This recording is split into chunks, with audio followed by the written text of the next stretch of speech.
Okay, that's something. It claims excellent connection, which seems unlikely, but let's see here. Live, but a black screen. Strange. Okay, cool. That seems really, really terrible.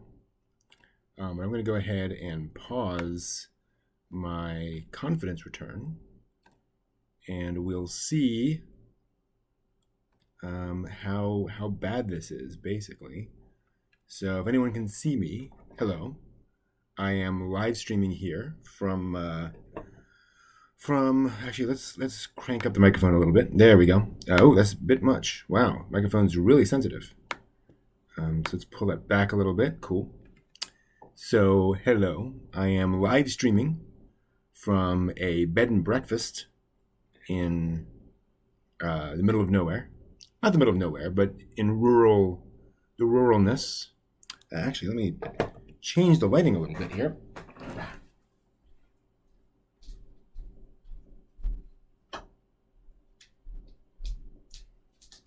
Is that any better? I'm gonna be it's gonna be all the lights on me, coming down, down, down, down. But I do seem to be technically live. The internet connection seems to be quite poor by internet streaming standards, although YouTube claims it has an excellent connection. That is odd. So I'm just going to hang out here for a little bit, see if anyone is interested in chatting, see if anyone pops in. According to YouTube, I have no viewers. So that might be why I'm getting no chat at all. That's interesting. Analytics is there. Excellent connection. That is kind of weird. Yeah, a low bit rate. Shocker. I'm curious what this is going to look like later, because I suspect. Hey, Rockman.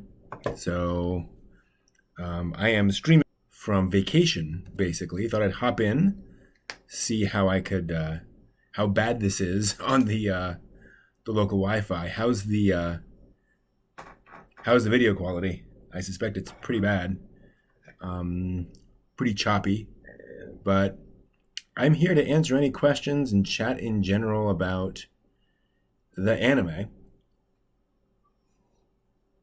I have my tea. I have some cookies, actually, which I should wrap up because there are some creepy crawlies around here that like to get into things. So I'm just gonna. There we go.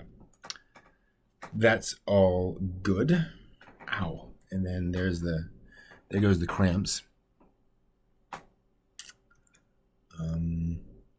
I actually rewatched some Anne of Green Gables last week, which is fantastic. Wonderful, wonderful show. Really enjoyed that. So yeah, there's actually it's a bit slow, but you can hear. Okay, cool. Yeah, that's not surprising. So yeah. Yeah, Anne of Green Gables is really, especially for 1979, it's an impressive bit of work, and I'm here at this sort of remote B&B, and it's really got me thinking about that basically. I just wondered, actually, one second, might be able to change something here. I think there's an option to, yeah, there we go. That might make things a little easier on my processor, at least. Hey, Jay. So like I said, I'm just chatting. How about you all? What have you been up to in the anime or manga, or indeed general geek world? Playing any video games? Watching any anime? Reading any manga?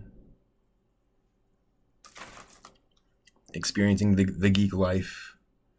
I actually started downloading Soul Worker, which is a anime style game. Haven't got a chance to get into it, but free to play. Curious about that, given my Genshin Impact addiction. want to see if there are other games out there that would appeal to me. We'll see. We shall see. Mobile gaming is definitely a massive thing. It's actually something I've been thinking about this week. The whole mobile gaming side of things. I actually found a data point that as of at least 2019, mobile gaming brings in more revenue than all the other types of gaming combined. So more than consoles, PC, all that kind of stuff. So one should probably keep an eye on mobile gaming. Organizing the anime and manga collection. Nice. Yeah, I need to go in and finish up some series in my collection.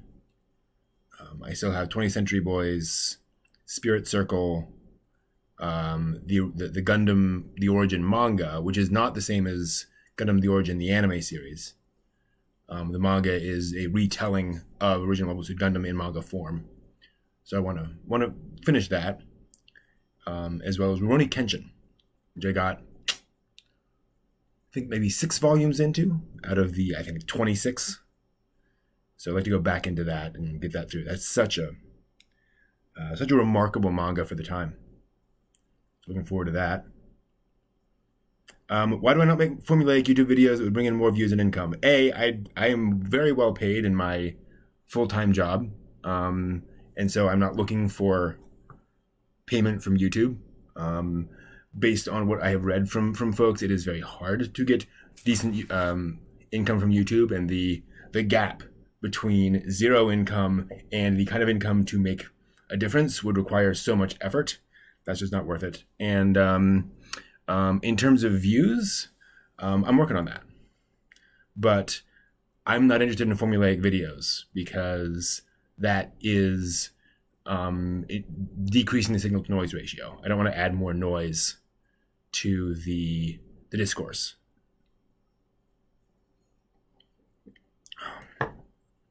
So I'm still trying to figure out what the proper thing is, how to do things right, how to do things in a way that is helpful, is useful. What was the anime I first watched and when was that? Depends on how you define it. So the first anime I saw was Voltron Defender of the Universe back in the 1980s when it was on television. But I didn't know it was anime at the time. So I watched it, but it wasn't anime to me, right? And then fast forward into the 90s and Toonami, Cartoon Network started playing. It wasn't even that. It was Sci-Fi Channel. Toonami wasn't even around yet, I don't think. Sci-Fi Channel started showing their what they call festivals of anime. So in the summer, they would spend a week during prime time showing like 2 movies back to back or an OVA for Monday through Friday of that week. And the thing is, and so by then I knew what anime was, but I wasn't, I knew that there was Japanese animation, and that exposed me to a variety of different anime, particularly Tenchi Muyo in Love, the first Tenchi movie, Dominion Tank Police, and Project A-ko. And those are 3 very different things, but they combined sort of comedy and action and a little bit of drama in the case of Dominion Tank Police particularly.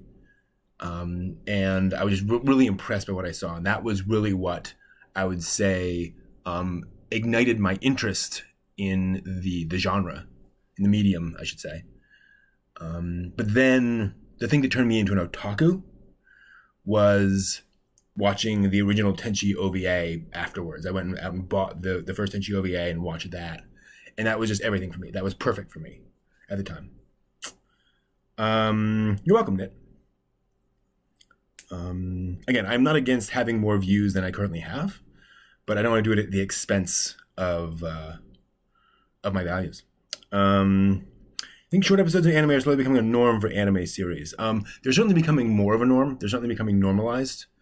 Those were definitely the exceptions back in the 2000s when shows like Italia showed up. and other like ONAs, original net animations, and those are definitely the exceptions rather than the rule. But I think as ONAs have taken off, as we're seeing more acceptance by otaku of more, for lack of a better term, sort of niche, media, anime that isn't traditional stories, isn't traditional, magical girl or mecha or romance or whatever. I think those appeal a lot more. And a lot of those things are just ideal for short episodes. I think also it's harder to, as 4-panel manga have kind of exploded, and especially with the advent of Twitter and services like that, it makes a lot more sense for a lot of these. We're seeing a lot more 4-panel manga, 4-koma. And because of that, and it just kind of makes sense to adapt more of those into anime, and it doesn't really make sense to adapt those as 24-minute episodes. You can look at Azumanga Daioh, look at Hetalia. If I recall, Hetalia was a 4-koma, but even that was an ONA. So I think that as we've seen those sort of short form things take off, and things like Pixiv manga, where you see longer form things on Pixiv, but they tend to be shorter. I think short form anime makes a lot more sense, which is good. I think we should have a variety, right? We have movies and OVAs and TV shows and so forth. So I think that it makes sense to have the variety. Do you all have any favorite like shorter length anime that really appeal to you? I know I Can't Understand What My Husband Is Saying is one of my favorite little finds. Hey, Olimar.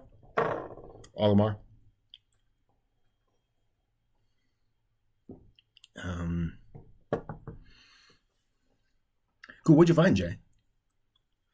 I was actually just reading an academic article about the author of Tutera, which is a rare manga now, very popular back in the day, but it was licensed right over here in the U.S. and had I don't know how big the print run was, but it's gone now, and trying to find volumes of that is now really, really hard.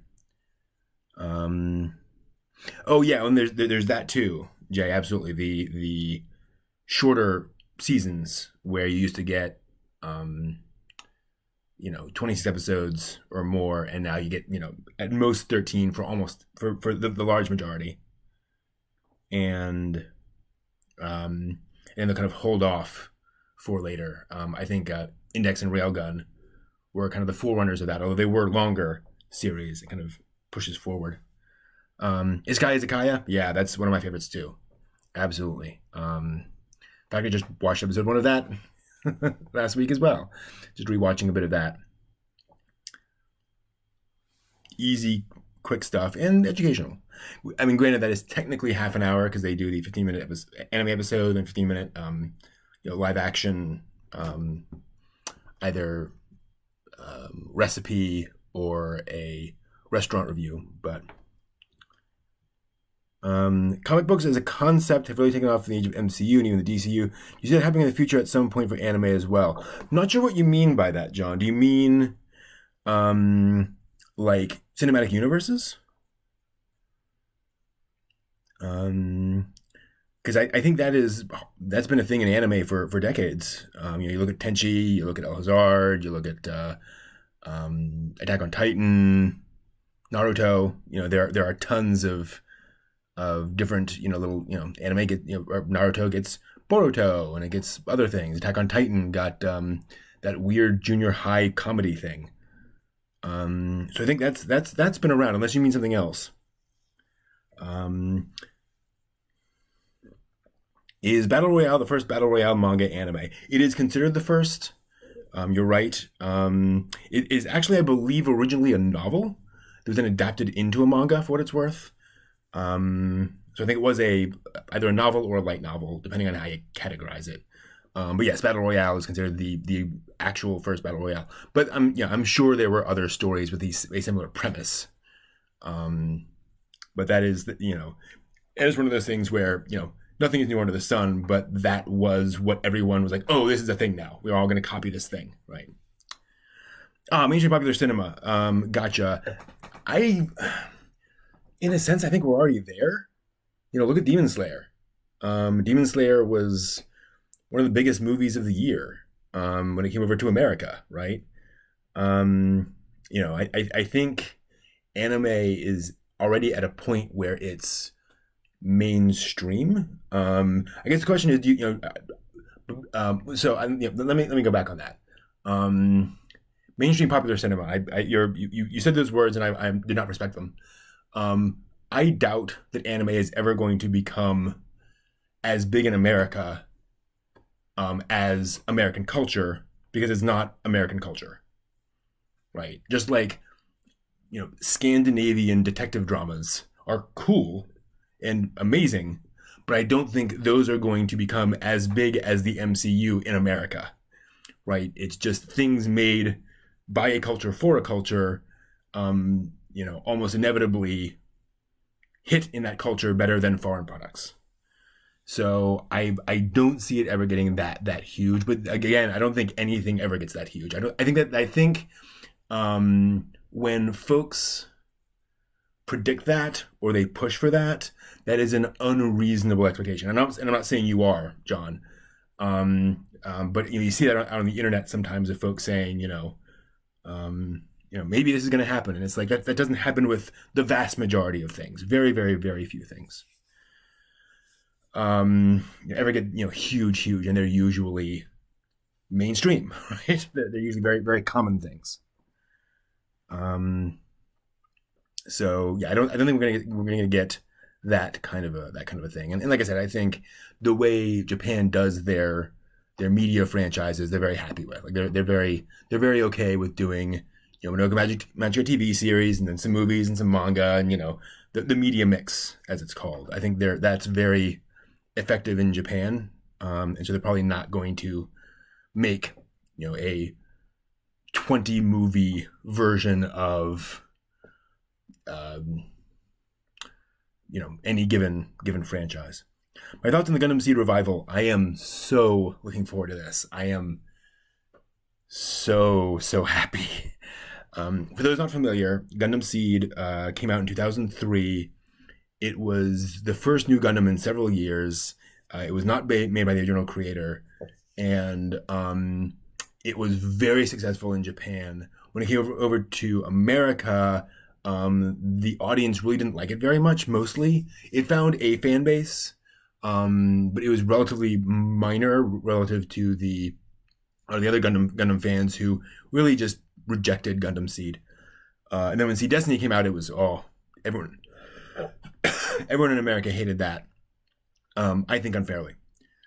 They misjudged it, I think. And then, unfortunately, they made a Gundam Seed ONA in Japan. And then, sadly, the Gundam Seed was a writer-director team, husband and wife. And the wife, who was the writer, became ill, gravely ill, and eventually passed away. During that time, they were working on a movie that would continue the Gundam Seed, storyline, and obviously that got pushed to the side. And so they just recently announced that they're going to move forward with Gundam Seed. It's now been, it's coming up on 20 years, and so they're going to do a big, a new Gundam Seed thing, and they're going to do that movie finally. So I'm really looking forward to seeing it for a couple of reasons. One is I'm very curious to see. So Gundam Seed was Sunrise's first anime that was entirely digitally colored. So they went digital on the anime cells. The cells were, a lot of them were still hand-drawn in pen and pencil, but then scanned in on the computer and colored and all that kind of stuff. So the digital coloring was still new, and it was rough at times. So a lot of the animation in Seed was sometimes a little choppy. Sometimes the colors were kind of weirdly inconsistent.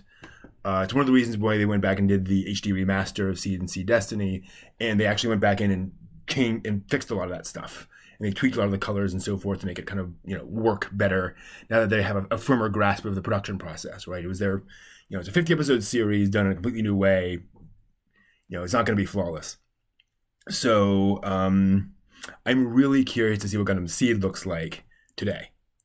What those character designs look like with the new processes, how that looks, going back to a 20-year-old anime and doing a continuation in that is something we don't see very often. We see it in Gundam, but like Macross doesn't try to go back and make a direct sequel to Super Dimension Fortress Macross using the same characters, right? We see new characters, new situations, and so forth. Maybe we'll see, a reference to an old character, but we don't see that level of like direct sequel after so many years that often. So I'm very curious to see where that's going to go. And I love it when folks go back to a franchise like that and continue the story. It's not just, let's tell a side story. Let's just, find some random corner of the universe to do it. No, this is going to be further on. This is going to be presumably Kira, Athrun, Shin, those characters. So please more of that.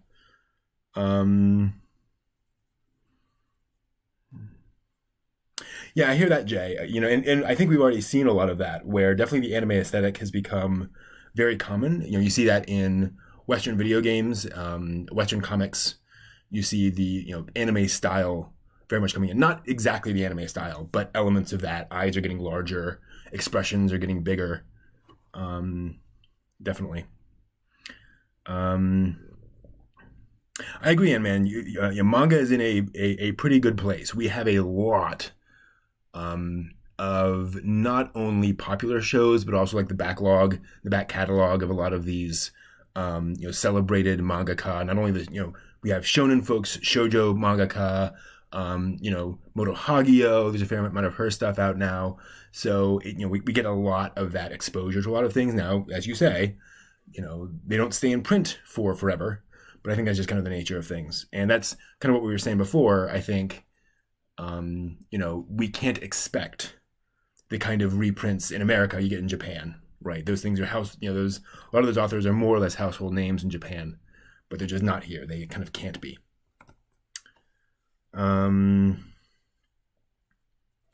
Yeah, and COVID certainly doesn't hurt either, or doesn't help either. Getting all of those things working. I was actually just watching a video. It's kind of crazy on the Hurricane Lantern, which actually I can show you. Can I bring it down? No. Well, we're going to go on an adventure. We will see if this kills the stream or not. I'm going to try going off. I'm going to unplug the battery. No, unplug the power. But have you ever seen... You see that yellow lamp up there? That one there. That's called a Hurricane Lantern. And it's a specific design of lantern. And it's an evolution that makes the lantern efficient and so that it's relatively safe. And it's made by this company, I forget the name, named after Dietz is the primary company you get these lanterns from. And they've been making these lanterns for decades and decades and decades, like maybe basically 100 years. And the thing is, they used to make them in America.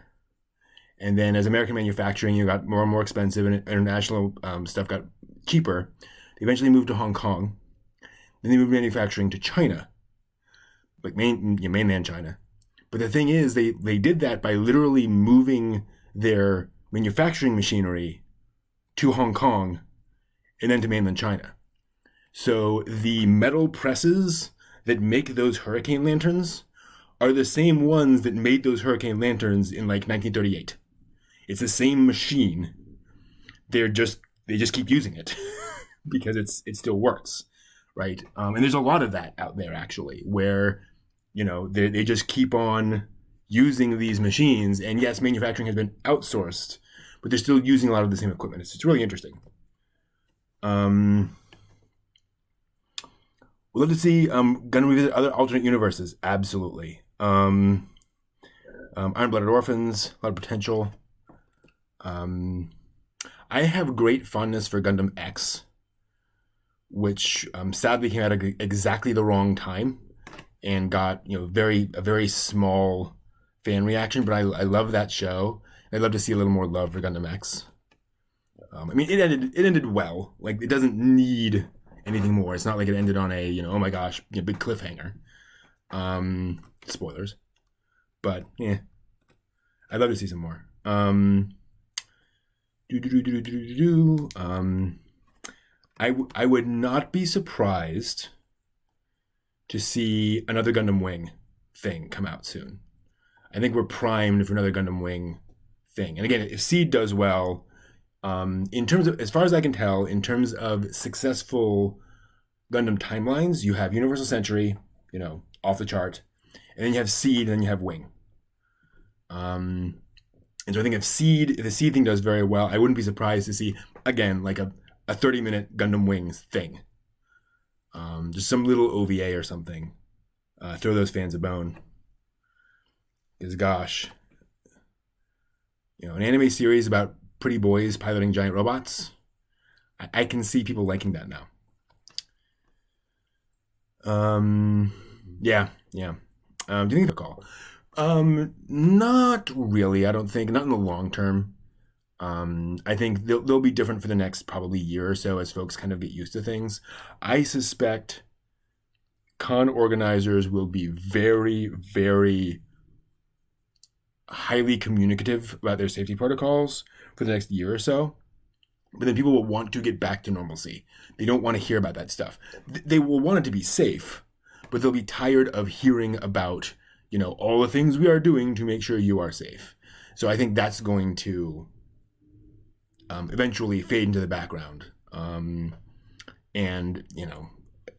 I find it hard to believe that folks are going to be, that a large percentage of folks will voluntarily wear masks 24 hours a day, even at conventions, in the future. Once, all this works, I think people are not going to want to wear masks in general. And also, you're gonna see social pressure, where once most people are in public not wearing masks, it'll seem weird to wear masks, and folks will, that'll change without folks kind of pushing for it. Things go OP very quickly. I think also folks are learning the vertical lesson, which is do a small print run, so you're guaranteed to sell that print run and stay in business. It's better to sell fewer and sell all of them than to not sell, and then to sell not enough and then take a loss on it. So again, tough for consumers, but it allows the publishers to then go and release a good chunk of Moto Hagio and so forth and so on. I also wonder if and when we're going to see those, I will call them sort of hardcore manga fans, the folks who aren't reading the big popular shonen titles, whatever, the folks who are looking for the slightly more obscure stuff. I wonder when they're going to start transitioning to digital, because I think that's going to have to be the solution.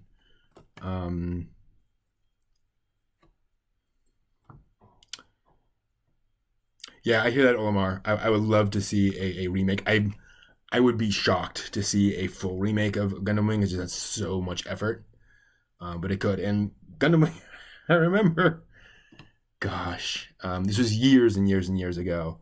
I think I had a comment on one of my videos saying that Gundam Wing.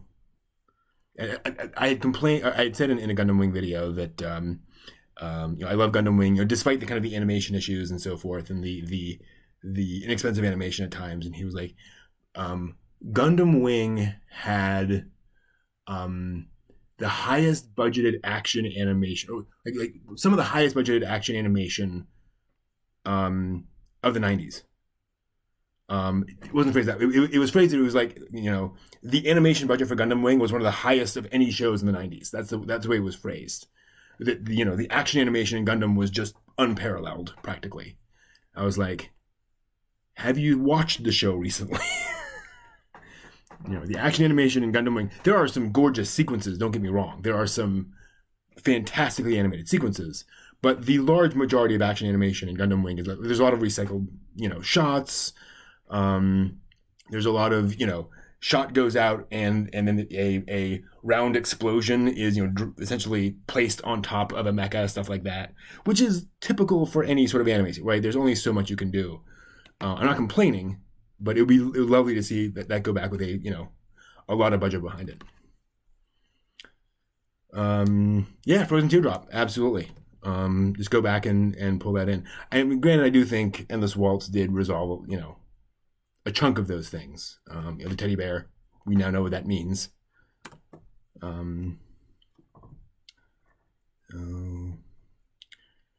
Mississippi Comic-Con is business as usual. Cool, yeah. And again, I think that's how it's going to be. I'll be curious to see what Otakon looks like. Partly because their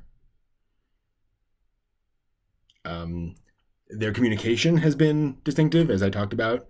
So I'm curious if they're going to kind of over-index. Over-index is the wrong word, but if they're going to strongly highlight all of COVID-19 safety stuff, and if folks will care, for lack of a better term, how much people are going to really be focused in on that versus I want to actually get back into anime and so forth. But I do think we'll see, certainly for the next year, we'll see things like raves, maid cafes, stuff like that probably not be the same. But that's okay. Hey, James. Good to see you.